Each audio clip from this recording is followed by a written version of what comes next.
Hello students, welcome our channel MK tutorials. आज आपण discovering maths ई-डे grade 3 part 1 chapter number 1 foundational numeracy मधला practice zone 13 पाहणार आहोत। तो आहे डिव्हिजन वरती। Solve the following 6 divided by 2।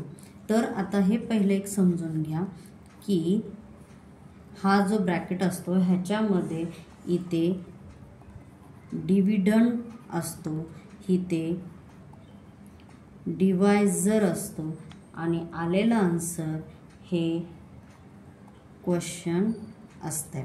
Okay, चला तर मग पहिला सॉल्व करू।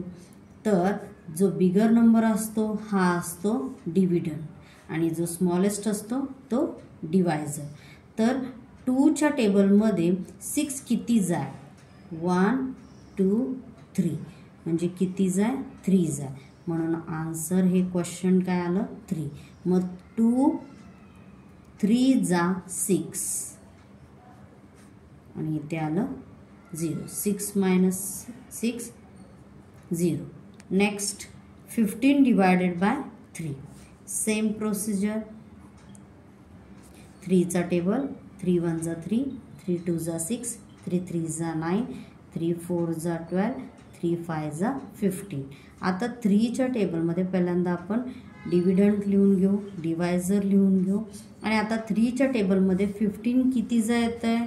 तर 1 2 3 4 आणि 5 म्हणजे 5 जा येत आहे। तर 5 जा 15 आणि इथे 1 मधून 1 गेला 0, 5 मधून 5 गेला 0। आन्सर आला आपलं 5। Next C1 35 divided by 7। Same, पहिल्यांदा डिव्हिडंड लिहून घेऊ, नंतर डिवायझर। आता 7 च्या टेबलमध्ये 35 किती जा येत आहे? तर 5 जा।